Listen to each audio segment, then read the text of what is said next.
I'd like to introduce today's speaker. Today we have with us Mary Elliott, and Mary is from Atikomaksing, Anishinaabeg. She is a member of the Turtle and Bird clan family. She is a mother to 3 daughters, grandmother to 8 beautiful grandchildren, and a great-grandmother to a great-grandson. Over 35 years, Mary has traveled extensively to many First Nation and urban communities, sharing her knowledge and expertise pertaining to walking a good path. Mary expresses her strong cultural knowledge in her presentations. Can you all get a glass of water? And if you have some tobacco, can you bring that to your space with you? Thank you, Mary. Keep me honest. We also need to help them by offering our tobacco and by honoring them whenever there is a first kill or there is a kill of an animal or fishing. We need to do that. Even when we do cut down a tree or something, we have to offer our tobacco for that, because in all of creation, in all of life, there is a spirit. We are a spirit walking upon this physical plane. We were given original instructions to follow, and it is the responsibility of us as a people to try and follow them in the best way that we know how. And sometimes, when we look at the plant life, the animal life, the flyers and the crawlers, they follow their original instructions. They continue to do that. And it is us here, the most pitifulest, have the difficult time of trying to follow that. And we try to do it in the best way that we know how. I was asked to come here to share a little bit about the water. And I'd like you all now to hold your water in your hand. And I'm going to ask each and every one of you again to pray for our Mother, the Earth, especially our Mother, the Earth, because this water is so sacred, which I'm going to share with you in a bit. But I wanted to fulfill this part first before we actually move on. So I'm going to ask you to hold your water and to pray again to the Mother Earth, the Earth, because this is where the water comes from, the Earth. And it's our grandmother Moon that helps cleanse the water. And so when you're praying, pray for both. And because it's so important that we need to do this.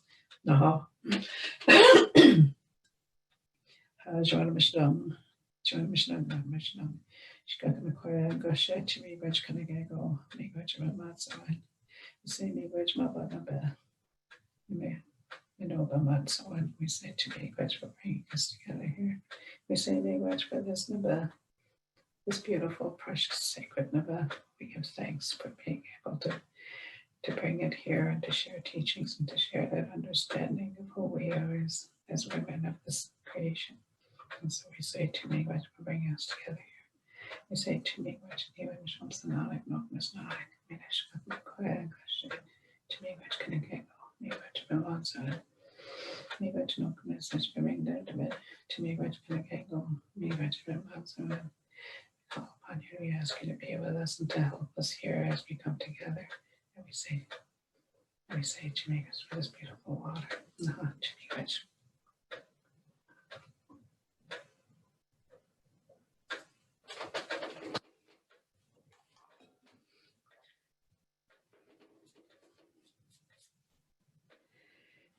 If I could sing, I would sing a water song, but I don't know how to sing that song. But when I think about this beautiful sacred water, it's water that comes from our Mother, the Earth. We look at the Earth as being woman, as being the first woman, and in our creation story, she's talked about that being the first woman. And when we look at her, we're reminded of our roles and responsibility as women, because it's the women's job to take care of this water. We need to do that, and we try to do that in many ways as possible. And there are some of women who actually walked around, especially here. They've walked around the Great Lakes, and that's our late grandmother there, Josephine Mandaman. I always think about her because of the work that she's done, as a grandmother, to do that, to walk around the Great Lakes. And she got so in tuned and so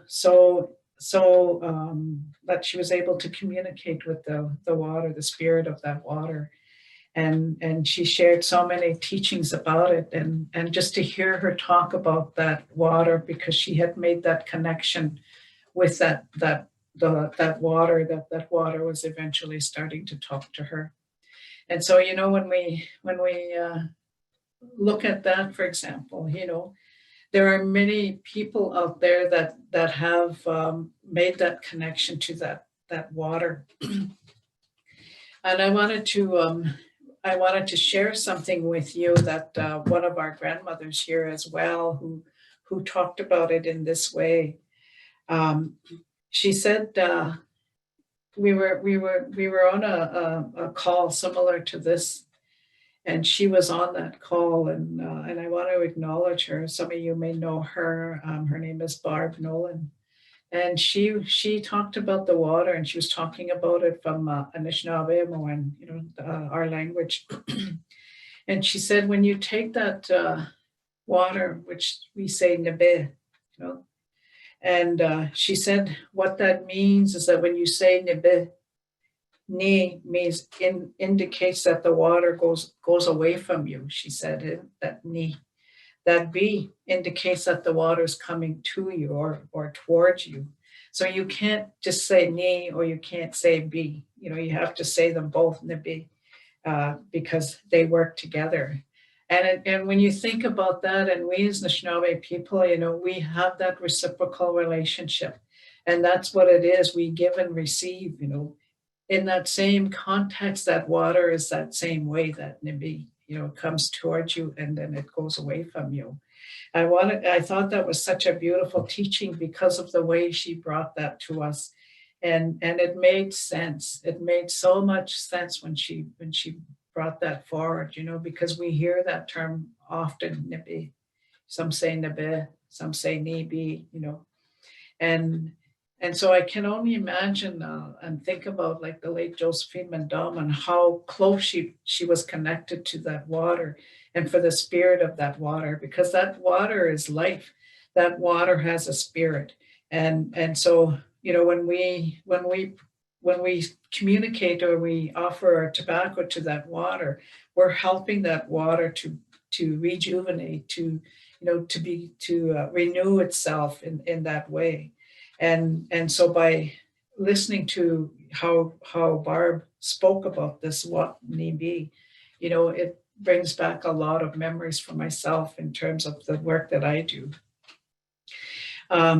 We know that water is it is the lifeblood of our mother, the earth, and it flows throughout her veins, and it travels all over this planet, and it helps to sustain life. Right now, at this particular time, the spring season that is here, she is rejuvenating herself, and she's getting ready to bring forth that new life. She needs that support and that help from us as women to be able to be there with her and to help her, because without her, there would be no life here upon the earth. And that water, that ever flowing lifeblood that goes through her veins and travels, we need that water. We need that for ourselves to live. Our plants, our flyers, our crawlers, everything upon creation needs this water. And we look at why is it that this pandemic now is on the planet? Is it because that water needs to get rejuvenated, needs to heal? The earth is helping to heal herself so that she can continue to follow her original instructions in the way that the Creator gave her life. It makes you think about it from that aspect. yes, I know we're all, you know, stuck in our homes, and and this is the best way that we can communicate with each other is by the internet. And myself, I'm not computer literate, so if I lose you guys, I hope I can out there in cyberspace, as I say. I'm hoping that I'm able to find you again. But anyways, so when we talk about that water, that water is so, so precious. And I can't emphasize that enough. And I don't know if any of you drink spring water or go and get spring water. I know myself personally, I've been getting spring water, and that's all I really drink because for me, the tap water, as soon as I drink the water, I can smell that chlorine or whatever that is that they put into the water, and it makes it really hard for me to drink. So I go and get spring water, and I have to travel quite a ways to go and get that spring water, but to me it's worth it, and because it comes deep within the earth. And then you have that water that we see now, like the Great Lakes and the lakes that are here in my home community and so on, like all that water. We live by a refinery, a nickel refinery. And and we've noticed in the last few decades, I guess, that the water has been really starting to become polluted over here. And and some of that water, the refinery waste, it's been dumped into the lakes here, and is slowly traveling into the lakes around our home community. In fact, where I live right now on the First Nation and the lake that is beside me here, it's really polluted with that algae, and they have a sewage building just up the road from where I live, and it just letting go of that sewage waste, and it comes into this water here, this lake here. And it's really disheartening. It's really sad because come summertime, the algae is so strong and that's all you can smell. And it just breaks my heart to know that this is happening out there. And this is just one lake. We have First Nation communities that don't even know what it's like to drink fresh water. And I hurt for them because they have no idea or no concept of what's going to happen with that water. And and it's so sad to see. And I pray, every time I pray to the water, I pray that their water will become strong enough so that they or heal itself so that it will become just so where they're able to utilize that water, because some can't even bathe in it, some can't even do their laundry, and it's just incredible. But it's not only just here within the First Nations, it's all over the world. All over the world there's water that is really unfit to drink. And can you imagine? There was a prophecy told a long time ago that I recall hearing from one of these elders, and he said that there's come a day when the water, we will be buying water, and that water will become such a commodity, that we have to buy that, and it's coming to that point now where we have to buy that. But I truly believe in the power of prayer. I truly believe in that tobacco, and that if we offer that tobacco and our prayers to the water, that water is going to become really strong, and and help heal itself. I mean, even today globally, there's a lot of things that are happening there with the water, and we have to take into account that we need to take care of take our rightful place, and support and advocate on behalf of that water. I do. I look after young girls um, that are entering their stage of womanhood. That transformation that happens there, and and I was given that responsibility. My mother showed me how to do that because she did that with my girls, and she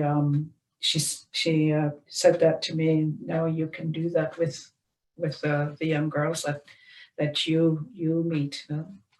And so I started doing that.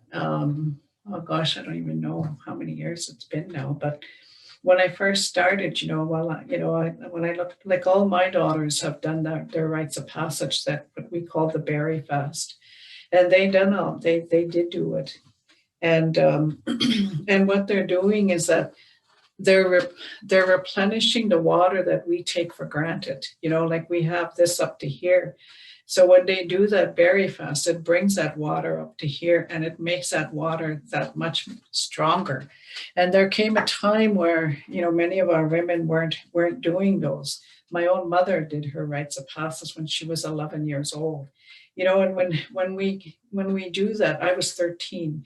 When we do that, it brings back that sacredness of who we are as women. It also brings back that relationship we have with the earth and that water. And it also helps us to make that connection to that grandmother moon. Because there's a story that I share with the girls when they're in their berry fast, where that grandmother moon is helping our mother, the earth. And I share that story with them about why it's so important for our girls to be very mindful of their roles and responsibility as a shkini now, or as a young woman, a new young woman. and they learn about that responsibility of caring for this water. They have that, and a lot of the women that come in to see them, they will talk to them about this. They will share with them that, your body is made up about 75% of water, 75 to 80% of water. And so when you doing this berry fast, they encourage the girls to drink a lot of water during those 10-day isolation. And they're isolated because that cycle is such a very powerful time. It is very powerful, and we have to honor them when they go through that particular stage in life. And so we tell them about that water, that nebe. We tell them that they have to honor that nebe. And even when they're in that isolation, they don't. They're not allowed, like that year for the girls. The rites of passage, it lasts for a year with our I guess the Mishnabik, and it lasts for a year for them. And in that year-long duration, there's certain things that they have to do, and one of them is praying for that nebe, looking after that water. And what we do when those girls are in there, we go in there and we talk to them about the sacredness of who they are, and that they are a reflection of the earth. So whatever happens to the earth will happen to them. And so we remind them that they always have to be in that good place, to try and think in that good place, and to remember that they have that responsibility, because one day they're going to be giving life. And we know, just on the many things that have been shared, that when a mother or a woman is carrying life, that life is surrounded by that water.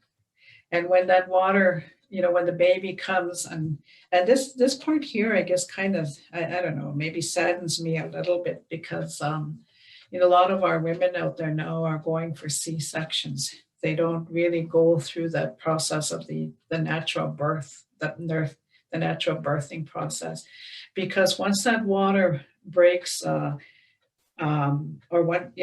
that means that, well, once you see that water coming, that life is coming. And when that baby travels through the birth canal, it's telling that spirit of that baby that life is going to be a little bit tough over here. But if you believe in the Creator and you believe in that tobacco, it'll help, you will be helped as you walk your path. And so, and that's a whole process of having a natural birth, because you're already making that connection to that unborn that's coming into this physical realm.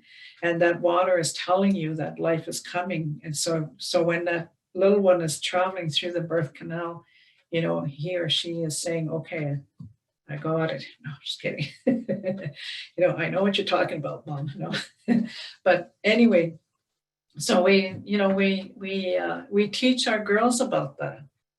We teach them to go every time they go near the water to you know, to offer their tobacco, you know, or even just, you know, go down by the water and you take a little bit of that water as you're talking to it and rub it on your forehead here and then over your head.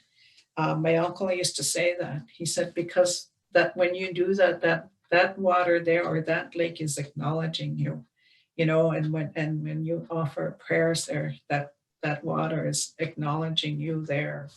So I do that every time. And even when I get on a boat, I always offer my sama to the spirit of that water. You know, one of my best friends, she's Cree, and her parents, her father and brother went on the boat up on the bay, and their boat capsized. And they never did find her father, but they did find her brother. And you know, her mother said, "I bet you they didn't offer their tobacco to that water." It's so important to do that, to honor that, because it can take life. And if we're not mindful and careful in terms of how we look after that water and what we do for that water. And so when she was telling me that, you know, and I thought a lot about that too, you know, like we have to offer our tobacco for that water, you know, and for all of us here, like we prayed for that water. And I know I asked you to hold that tobacco as we're praying, you know, because as I mentioned, you know, I believe in the power of prayer, and the more that we can pray to that water, I believe the stronger it may come. I may not see it in my lifetime, but maybe my grandson or maybe my great grandson, you know, might see that, where the water is going to change. I don't know if any of you's ever heard of this guy. He's a doctor actually, but I call him a guy. His name is I don't even know if I'm going to say it right. Masaru Emoto, you know, and I don't know if any of you's ever heard about him, but he studied the ice crystals, and when he studied these ice crystals, he experimented with them, and what he did was that he placed two glasses of water, you know, and what he did, he put them in the freezer to freeze them. And so what he did, he spoke to one, you know, just spoke how loving and beautiful you are and how precious and sacred you are, and even saying to this water. The second one, you know, he ended up not just ignoring. And then he even at times would say, you know, you're not even doing that well, or, you know, things like that he was saying. And then what he did after the you know, I don't know how long he kept that up, but and then when he brought them out, he put them under the microscope. And then what he saw was just amazing. He saw how the ice crystals from the one that he was giving affirmation and speaking with, that how much the crystals had really blossomed and how white they were and how clear they were. And the other one that he didn't, you know, was giving that negative energy and not just ignoring that water, and how much it, you know, it didn't look the same as the one that he was affirming. So to me, that tells me that how important it is to offer that sama to, you know, to that water, or even just to go out to near the lake and just say, you know, Apchizagi, and, you know, I love you, you know, and you're beautiful, you know, and I wanna try and fulfill my responsibilities of looking after that water, you know. So when you say things like that, it's, you know, that water is going to become more powerful. And we, and that's like for myself, I go down here by my house here, and I go down to the water, and that's what I do. I offer my tobacco and I sit there, and I sometimes I'll sing songs, and sometimes I'll just sit there and pray to her, to that Nabet, because we need to do that. We really do need to do that. And the more of us that go out there to offer our tobacco and our prayers, I believe the stronger that the earth and the water will become. And we really need to do that in that good, beautiful way. When we have a young youth here. Her name is Autumn Pelche, and she's an advocate for that water. It was her auntie, the late Josephine Mandaman, that was starting to mentor her and teach her about the importance of talking and advocating on behalf of that water. And today, that beautiful young woman, she travels internationally, all over the world to speak to the people, to governing bodies, about the importance of that water.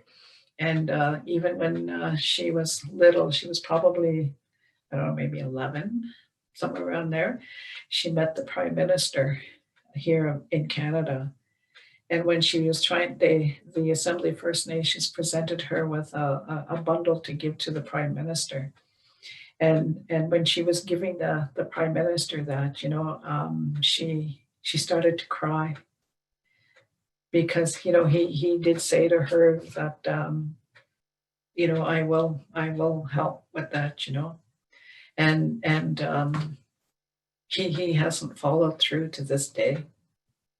And and that's just so sad that that he never fulfilled his responsibility or his obligation to taking care of that water. But he's not the only one out there, though. There's many that that live on false promises, and it's up to us individually to make sure that we take care of that water in the most beautiful way. Water is healing as well. I work a lot with young women and women, and and I hear so many stories, so many sad stories about women, what's happening to them.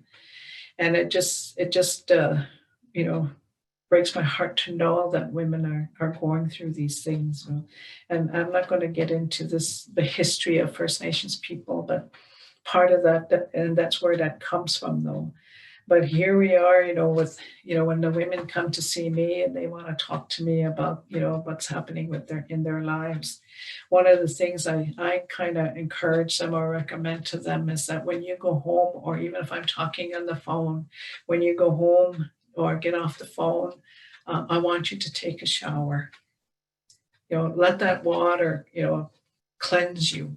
And as that water is cleansing you, just pray to that water to help you, so that you can be able to see clearer, rather than walking like this. You're able to see clear in terms of where you're going and what you need to do, and it'll help clear your mind so that you will be able to focus more in terms of the kind of healing that is necessary for you. In our sacred sweat lodge, we use water in there. That water, it's poured onto the grandfather rocks, and when and it has that steam. And again, it's the same thing. It's cleansing our whole being, our spirit, our emotions, our mental, and our physicalness. It's cleaning that all as we're in that sacred sweat lodge, and we use lots of water in many different ceremonies. For example, like us here, we started with this water to talk about it. And we try to use that as much as possible within our own way of doing things. I know myself personally, I'm not too fond on those plastic containers where the water is in, where you buy water. I'm not too fond of them, really, because not only like when you have that plastic, and how long has that water been sitting in that plastic container, and what is it drawing out from that plastic container into the water, and we're drinking that. And it just surprises me because on those plastic bottles, it says expires, 2022. I didn't know water expires 2022, so it makes me wonder, like, why are we doing this? So this is one of the reasons why I like to drink, from a copper cup. And I have my own, my own water jug that I carry around because it's better to drink from this. Now, even with this pandemic, we have to carry around our own water or our own cups so that we can drink from that and not drink from something that, and so you think about that, you think about all of that that's happening right now, this this is the most important living entity within this creation, this Nabet. We need this. We need this much more than you can ever imagine, because it's so sacred. It's so precious. And it's the most beautiful thing about creation, and as I was sharing here, I live down by the lake here, and I go down there, and I just love listening to the birds, and I love listening to the geese and the loon. They're out there, and the ducks, and they're sounding their voices and they're singing, and to me, I think about it as them offering prayers to that Nabet, because they, in their own way, they do that. They, in their own way, offer their prayers. I mean, even when you get up and before even the sun comes up, you hear those birds singing. They're singing for this life, their life, this beautiful creation. And so when I look at that water down from where I am here, I know that they're singing for that water as well. And I know that they're praying in their own way about this creation. So we have to be mindful of that. We have to do that. When you go out in the morning sometimes, I don't know if any of you are morning people, but when you go out and you sit there, especially now because the birds are singing, I always tease my girls about it. Oh, the birds are twitterpated, but they sing so beautifully. And when you listen to them and you make that connection to them, in terms of what they're doing, and in terms of your own personal life and how that helps creation. In other words, it helps you because it brings a peace of mind. And especially if you're sitting down by the water there, that all the prayers and thoughts are going into that beautiful place, that Nabet. And so our ceremonies, we use the water an awful lot. And we're supposed to drink, I don't know, some people say 8 to 10 cups of water, and I don't know if I can do that when I'm this old now, but I'll be sitting in the bathroom all this time. But I try to drink as much water as I can, And, when we, it's so, there's so much to learn and so much to know about that water. It's not only the things that I'm sharing with you, but sometimes, when you look at all the living entities in the water, the fish, and you see those little minnows swimming around, and all of that, and and it just makes it really difficult sometimes when there's waste in there, which brings me to the story about this grandmother moon. In our teachings, they talk about that grandmother moon. She's the one that controls the tides, and what she does, she travels. Her energy is sent to the earth, and it goes to the water. And what she's trying to do is push all that garbage at the bottom of the water of the lake to the shores. And you can really notice it in the oceans, when the tide comes in, it brings those old logs and whatever. And if you notice too, in some pictures where I've seen, where there's a lot of plastic containers and whatnot along the shorelines, and when you think about that, like, people just don't have no consideration of the value of this this water. Mhm. And it's so sad, it makes my heart heavy to know that people don't truly respect that water in the way that we as First Nations people do. We know that the earth is sacred when we know that this water, she continues to nurture us with that water. But when we can't drink it, then there's if we have a lot of chemicals in that water, it's hard to drink. So I really feel like my heart is heavy because of that, because of the way things are unfolding here upon Turtle Island. And I just pray that our people and the people across this world will continue to offer their prayers and their tobacco and just to do that. It's so important. I love this life that I've been blessed with. And I pray, and I share with my grandchildren and my daughters that, you know, please put your tobacco down. Continue to do that. You were taught that at an early age, when we first started, when you first started walking, and you have to continue to do that as women. So I just wanted to kind of share that much. I know there's so much more we could talk about, but I think we're leaving some time for a question and answer period there, Jace. So I'll give it back to you. Oh, miigwech, Mary miigwech.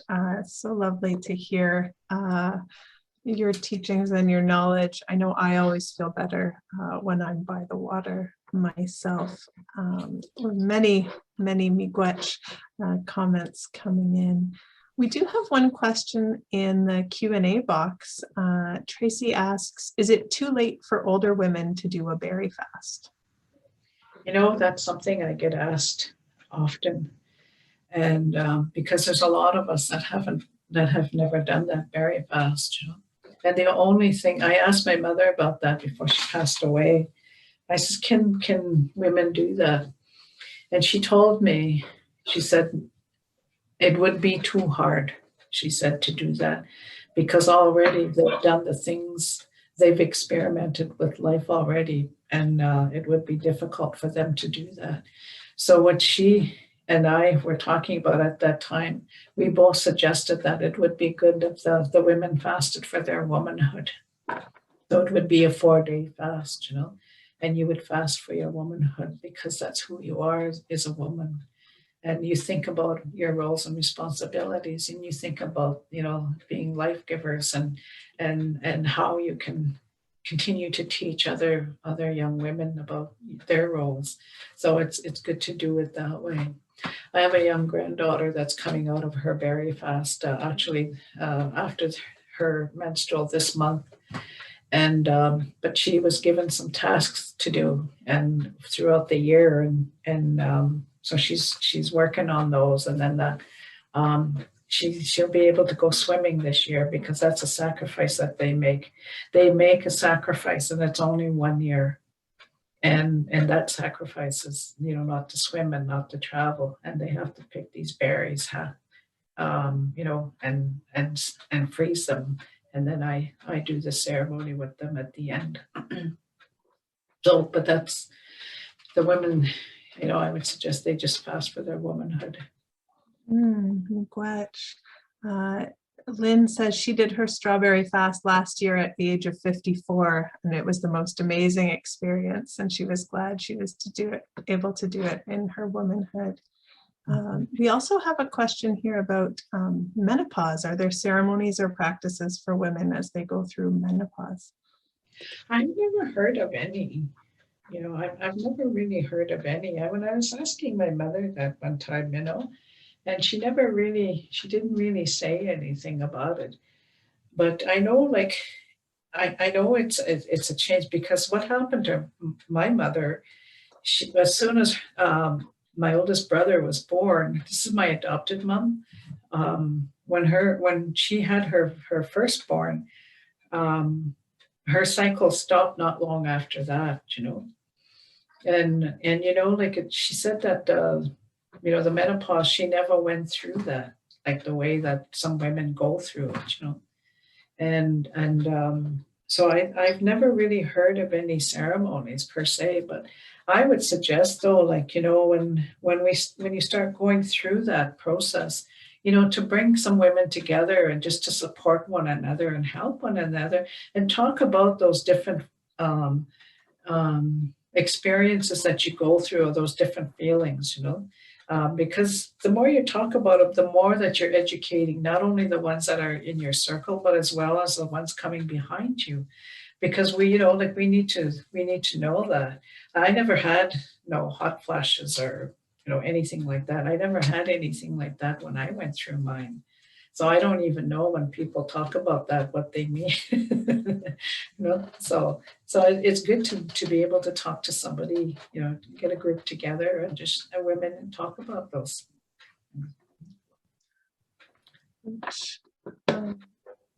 Someone says, I got through my menopause with a lot of smudging, laying in water, cedar baths. Lots of questions here about, can people contact you and how, and where can they learn more about the berry fast?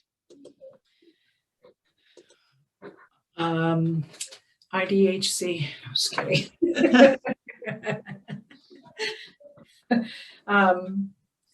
I have, it's interesting because somebody was asking me the same question, about that. And if I knew how to do this Zoom thing or Teams things, I probably would do that on my own and just send it out there to anyone that really wanted to, to log on to this particular session. But I don't know how to do that, and I would have to ask to see if my daughters know how to do it, and then I could probably post it out there to say, okay, we're having it at this time and this is what we're going to talk about. But that berry fast is something that, when I was telling my mother that down here, I did that particular teaching one time and I had over 100 people at that session. And that was, at the Friendship Center here in our town. And I thought, oh my gosh, I couldn't believe how many was there and how many wanted to learn. And then the next time we did it over here at the university. And this time we had the young girls or young women who had gone through that berry fast. In fact, now my granddaughter, she's 16 years old. She'll join me on when I'm talking about the berry fast, and she'll share her personal experience. And it's nice to see. I mean, she always talks about it being really hard, and then I can imagine, that it was really, really hard, to do that because you're sacrificing a whole year, and you can't go swimming, you can't travel, like those kinds of things, and so she always talks about it in that hard way. And I asked her one time, well, did you learn anything good out of all of this? No? And she just laughs at me, But yeah, I mean, I'm not sure exactly how, that can be talked about more, It's certainly something to ponder on. Gretchen, I know we have worked with you and Gracie before, and perhaps we can look for opportunities to do so again, since there is so much interest in this topic. Fast and furious questions coming in here today. This one's really interesting from Ashley.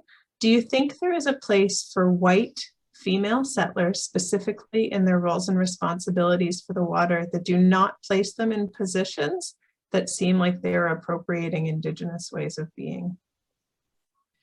I think about the story, the creation story, when we were all lowered here upon the earth. You'll notice behind me here, I've got, the 4 colors, the white, the yellow, the red, and the black. In our stories long time ago, a teaching was given to us about how the 4 original colors of man, that's the 4 original colors here, that were lowered, came here upon the earth when the earth was new, and came here to fulfill their responsibilities. each and every one of them was given a unique way of praying, a unique way of doing things, a unique way of making and establishing that relationship with creation. And that's what the, this story talks about. And so for us as Nishnabek or as Native women, we were given those four sacred medicines to help us on this earth, to help us, offer those prayers with that tobacco and put in there. And I believe, like, if I can't speak on behalf of, our non-Aboriginal friends, but I can just say that, like when you feel it in your heart, when you feel it here in the way that you need to honor that water, then do that. Honor that water in that way. The other way that some people have done is that they'll take water from maybe their taps or from the, wherever, and they'll put that water outside and they'll leave it out there overnight on the full moon.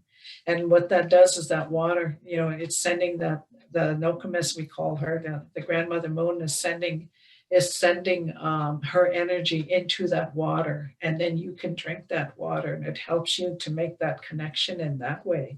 I've never done it myself. I've never really heard that, but there has been places where I've seen, they've done that, and it's a nice little ceremony between you and the grandmother moon.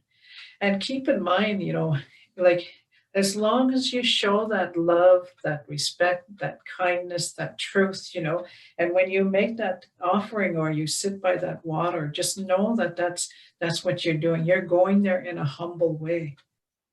You're walking to that water in a humble way, and you're saying Chimigwech, or thank you for this life that you blessed us with, and I pray that we continue to look after the water, look after you, the earth.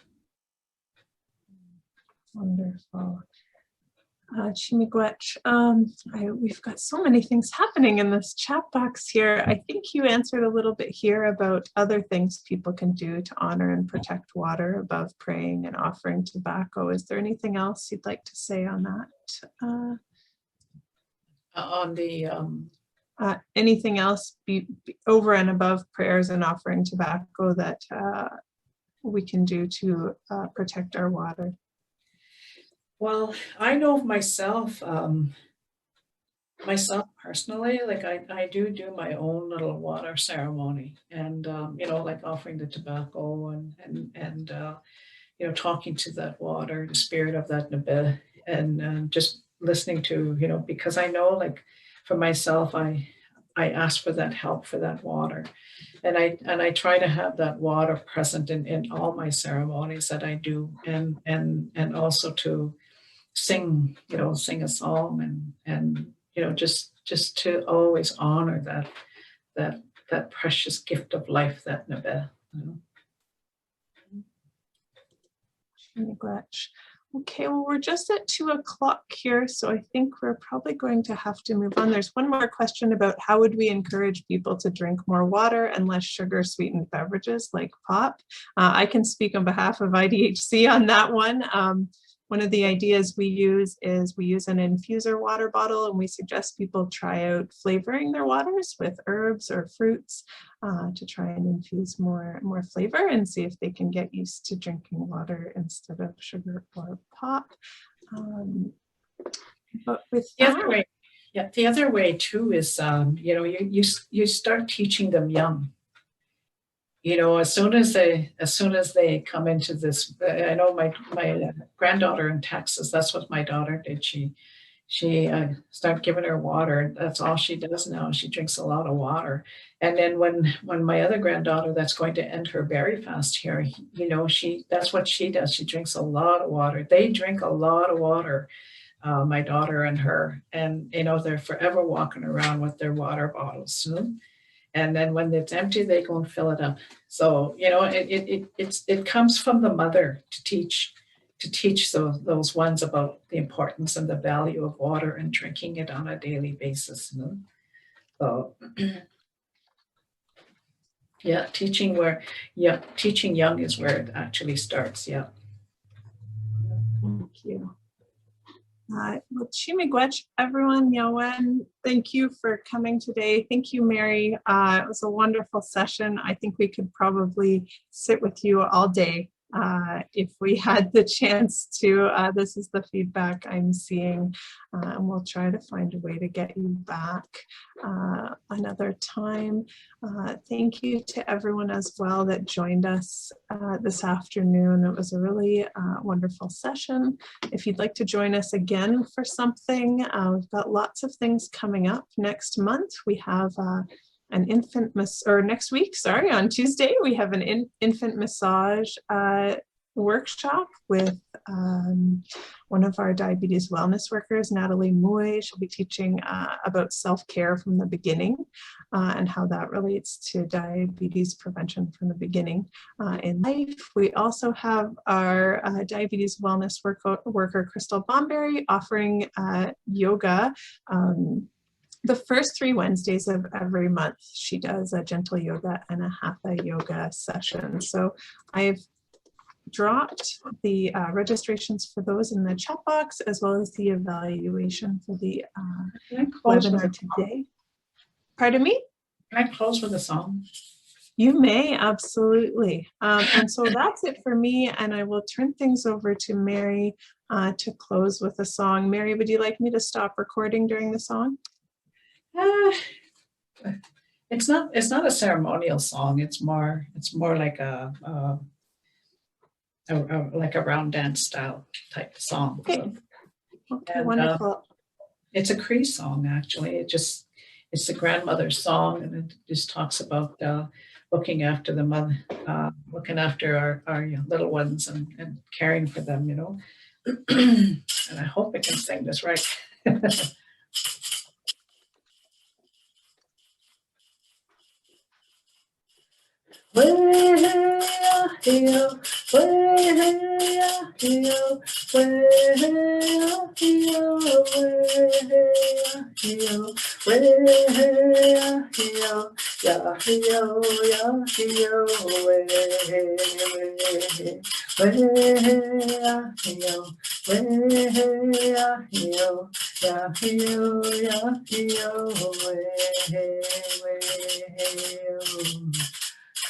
Asweninan, the mama yapio Kanaweninan, the mama yapio Asweninan, the mama yapio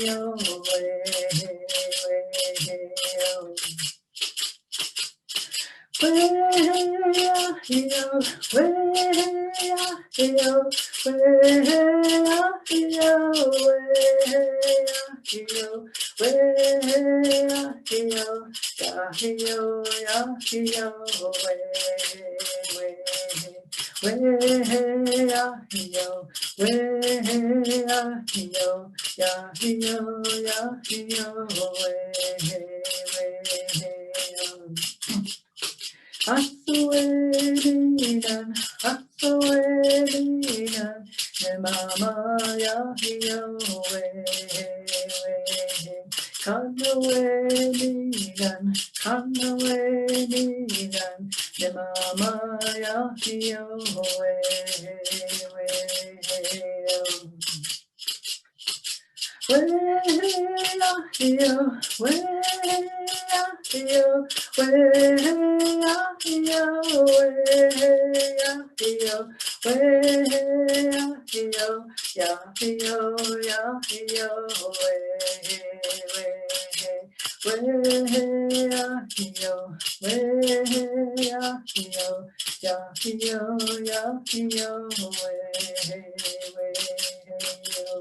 yapio Asweninan, the mama yapio Kanaweninan, the mama yapio